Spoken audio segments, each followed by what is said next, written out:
You want people to take you seriously, especially when you do collabs, like me, for example.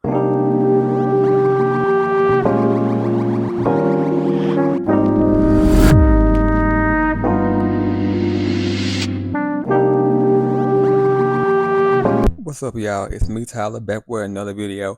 So this is not the typical setup that you're used to. Baby, I'm tired, but let's have a conversation. I've been meaning to make a video about this for a minute, and I've been really just wanting to play around with it a little longer just so I can have more experience before I talk about something because I want to be genuinely honest because I try to be honest in real life. You know what I mean? So I'm never going to try to sell you no kind of fake shit. But let's get started. TikTok shop affiliate. Now, I feel like every platform has its own version of that, but let's just stick to TikTok and we'll gradually branch out to all of the others. First of all, at the end of the day, if you don't take any advice from this video, remember this. People always say social media is so oversaturated and it's so hard to be unique and be different. What do you mean? Being unique and being different is being yourself. That might sound so corny and overdone, like, oh, be genuine. Don't see it that way. Literally just post and don't post to try to fit in. Like, don't try to make videos like your favorite content creator. And it might be hard at first, but as you continue to post, you'll get more comfortable and you'll naturally grow into who you're going to be on the platform. Now, before you could even be paid through TikTok, back in 2020, I became eligible. TikTok is always changing, especially in the beginning back in 2020. So we were all in quarantine. We were stuck in the house. I literally was posting every day and like 10 times a day, no cap. And I did that for like probably over a year, just posting all day, every day, because I was a creator anyways. Fresh out of film school, I was a model, all these things. So it is naturally. Oh, and I had just came out of the closet as bisexual, and some people feel like, oh my gosh, like people's sexualities or their whole personalities these days. No, I feel like some people, including myself, especially when I first came out of the closet, some people are just so happy to finally just say it out loud. They spent so long hiding and pretending to be someone that they're not. So, of course, they want to come out and just let the whole world know and want to express themselves in their way, whatever. So I was posting basically queer based content, talking about like bisexuality and being an open bisexual male and all these things. And it was getting a lot of attention. And of course, I was posting fashion and like modeling content, like how to be a model, how to submit to agencies, how to walk like a male model, and all that kind of stuff. And also how to work out and just like vlogs. And every time I posted, I got like at least 1,000 follows. But of course, there was a time where I stopped posting and that stuff slowed down. And fast forward to now where everyone's stuck in like the 200 view mark. But I digress. I'm gonna fast forward to 2 summers ago to my first paid TikTok partnership. It was through Xfinity, and it was one of those contests. I can't remember what the hell TikTok was, what the name of it was through TikTok. I guess it was like TikTok affiliate or something. I don't know if TikTok still does this, but it was a time where there wasn't a TikTok shop yet, but you could submit to different contests. So if certain brands wanted a certain type of video, like anyone who was eligible to be a part of the TikTok affiliate, I guess, program, whatever it was at the time, could submit to that particular brand. Like, for example, Xfinity. It had specific requirements, like it wanted you to mention the name and put some type of sticker over the video and use certain hashtags. And, your video will be submitted into the contest. I literally just like went outside and did a couple of back handsprings and like a cute toe touch and like smiled the entire time. I actually came in first place in that contest. Out of the thousands of people that submitted videos, I was number one. And I got 4 figures out of that video. Let me count. Yeah, four figures out of that video. It just came at the right time because I had just moved back from, from California to Mississippi for a good time, not a long time. And I really needed money to like ship my car from California to Mississippi. I needed to pay off some past due rent from my last apartment. I just needed money until I found a job. And it just came right on time. I'm a child of God, so I believe in God, and I just know that God is an on time God, or the universe, or fate, karma, whatever you believe in. And that really worked out great for me, and it gave me all of the motivation that I needed to pursue being a content creator, a full time paid content creator. So, with that comes patience. And I learned TikTok is very fast paced, and it pretty much is known for that. It's forever changing. It has the option to have longer content, but I mean, I still use it for more fast paced content. I'm just used to that now. But through TikTok, I learned to always adjust because TikTok is forever changing. And I keep saying that, but it's just so crazy how many faces TikTok has worn. It has such an identity crisis to an extent. The patience and going with the flow that comes with being okay with not being paid, for a while, and being okay with posting for commission. And commission is basically like a certain percentage.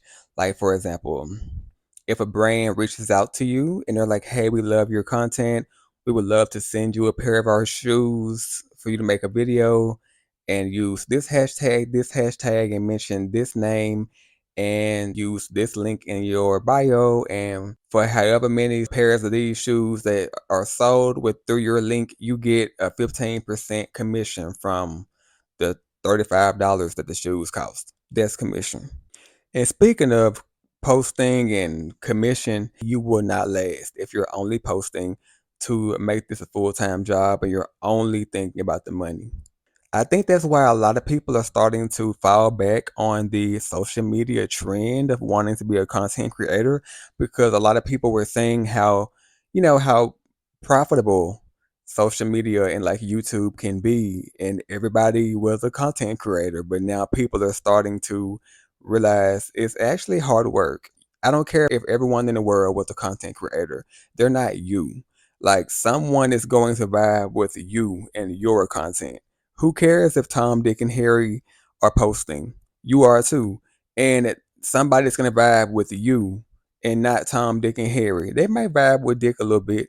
They may they may subscribe to Tom, and they may not fuck with Harry at all. You know what I'm saying? But anyways, the most important thing probably out of this whole video is, well, one of them. Don't agree to every offer that you get, because I went through that as well. I was just like so happy, like, oh my God, people are reaching out to me to collaborate, and I don't want to make anyone mad. I don't want to somehow get blacklisted on TikTok because I turned down this toenail filing brand, which is crazy. Because, for example, if that product sucks, and you're posting about how great it is, your supporters, your audience, your community, your subscribers, your followers, whatever you want to call them, they're not going to trust you anymore. They order this product that you're gassing up, and they realize this shit is trash. That's going to hurt your brand. They're not going to trust you. They're going to unsubscribe. You know what I'm saying? You're just going to look like you're just trying to make some money, and that's not good. You want people to take you seriously, especially when you do collabs, like me, for example. If I'm not vibing with the product, I'm not going to agree. And if I think I like the product and I actually get it and I don't like it, I'm going to let you know respectfully, and I'll happily send it back. But I'm not going to lie to my community. I'm not gonna lie and say that I like this. I only promote products that I genuinely like. Next topic. Now, how do I succeed on TikTok? I think TikTok prioritizes authenticity, and I can't give you aesthetic. Like, I'm just me. I'm awkward. I'm just like Tyler. I can't pretend to be this thirst trapping, gorgeous guy that lip syncs to anything and gets 100 likes in 5 minutes. Like, people who reach out to me for collabs, they always say that they liked my content, because I'm authentic and genuine. I don't overthink when I post. I literally just get on here and just talk as if I'm talking to a friend or talking to my teenage self. That raw awkwardness works for TikTok. Be real about who you are, but that might just naturally happen, because it took me a while to get this way. I was like most people when they first start off. I was like robotic. Hey guys, welcome to my like, all that shit eventually melts away. Now, what you probably clicked on this video for, how to enroll and get accepted as a TikTok affiliate slash creator. Like I said, TikTok is always changing. So I suggest doing research on TikTok because I may describe to you how to do it today and it could change next week with an update. You have to have a certain amount of followers and probably watch hours and things like that. I just can't recall what the requirements were when I got in because I already had met that before it became a thing. People overthink so much when it comes to how they're going to present themselves to the world, and that includes niche. That word, niche and algorithm, are two words that I wish would just go to hell because they're just so haunting and they really just terrorize many influencers and aspiring influencers. Don't worry about a niche. You don't know what your niche is going to be. Just post, and as you post, you'll realize what you want to do. And don't niche down because you're going to limit yourself to you're gonna hold yourself back in a lot of ways. It doesn't matter how random your content gets. If you post a cooking video tomorrow, a skincare video today, and a what's in my bag video tonight, a mukbang video in the morning, so be it. Have fun. Because at the end of the day, your brand is you. Your brand is not outfit of the day or get ready with me vlogs. Like your content is you. There are so many different sides to you. Post what you feel like posting. I don't care how boring you think it is. If you're into gardening, set that camera up on the pile of bricks and garden and put a nice little song over the video and you know what I'm saying, chop it up a little bit, make it cute, and post that shit. Discouragement. When I want to give up, there's always that one comment from someone who reminds me that I'm not just Tyler anymore. Like, I'm Tyler Douglas. I'm a whole influencer. I may not be a full-time influencer, but people actually see me and they watch me subscribe, and I help people when I post my videos. I post a video doing my hair because I just wanted to show someone that has natural hair and may not know how to manage it, how I manage mine.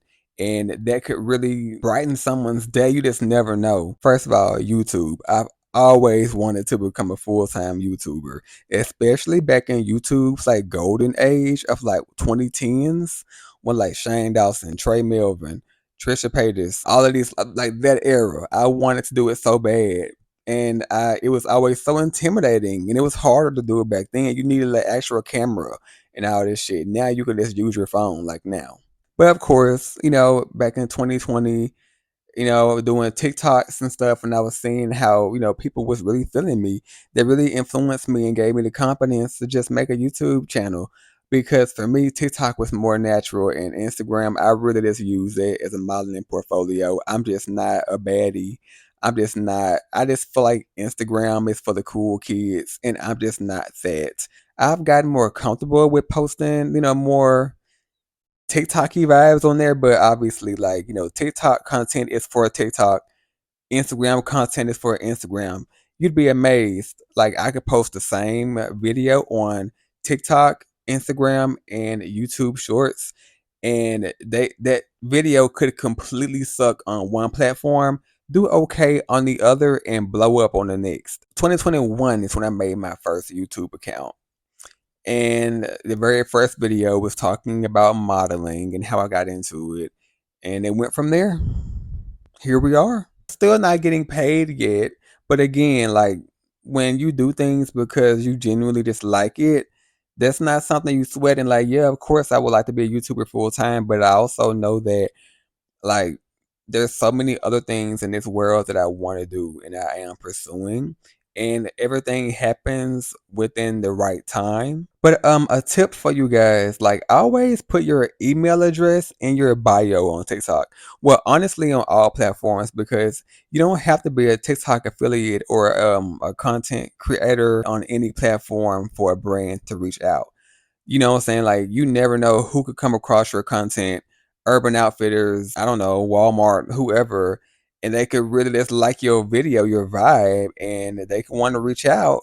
But if you don't have any kind of business email in your bio, they're just gonna assume, okay, so this person doesn't do collabs. Next, you never know who's looking. I don't care how many followers you have or how ineligible you are for TikTok affiliate or again any of the other ones on the other platforms. Now, with that, never give out your physical address ever because there are stalkers. Like people will pose, people will pretend to be this huge brand, and the whole time they're like psychopaths. I'm telling you, do not give out your physical address. Always give out a PO box address. If you don't have one, invest in getting one. And just a reminder, when you are doing these collabs, you are a face for this brand. Now, a pet peeve of mine is when I am, promoting a brand and there's always that one jerk to comment under my video saying, "Well, I tried that product and it didn't work for me." Girl, I'm sorry that happened to you, but please go to the actual seller's account and tell them that. Why is you fucking up my bag? And that's not me, getting like lying to my, community of people or anything like that. But at the same time, like things work differently for everyone. And just because something didn't work for you, that's one thing. And it's okay to share that. But you're clearly trying to bash the product on my platform. This isn't my product.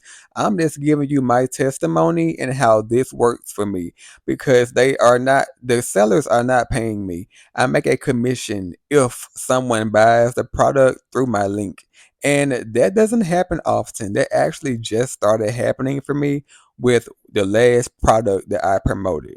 I'm as helpful as I can be, but ultimately I make it known that, hey, like, I can only tell you my story. Now, probably the last thing I'm going to talk about in this video, and if I miss anything, if you have any questions, definitely comment down below and we can have a conversation in the comments. But rates, that's something that's very intimidating for me.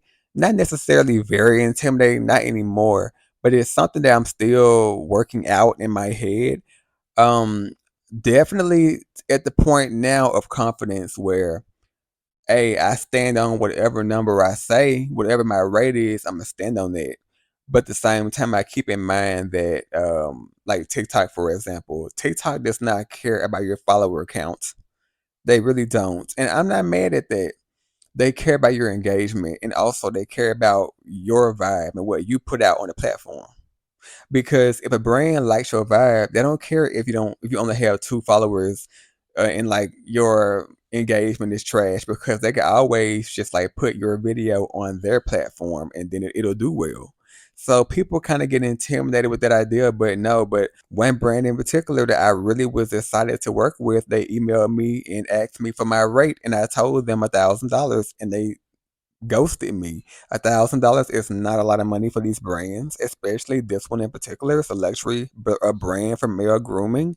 So I was hurt and kind of I felt stupid for a few months actually. Like damn, I shouldn't have said 1,000. But everything happens for a reason. I stand on 1,000. If they email me again, I'm gonna say 2,000. But anyways, but I will say the first before you give out a rate, I always ask what their budget is. When a brand reaches out, I don't care who it is. Always respect yourself, but at the same time, definitely like assess the situation. Like if this is your first brand, it's okay to get it like to do it for free. It's levels of shit. But me, for example, I've been doing this shit since 2021 or no 2020. $1,000, baby, give it to me now. But that's all I got for y'all in this video. I'm gonna go ahead and holler at y'all later. Again, if y'all have any questions, don't forget to comment down below. We can talk about it in the comments. Don't forget to like, comment, subscribe, and hit that notification button for another video. And of course, like share this video to all your friends and family and on other platforms. And I'll see y'all in the next video. Peace.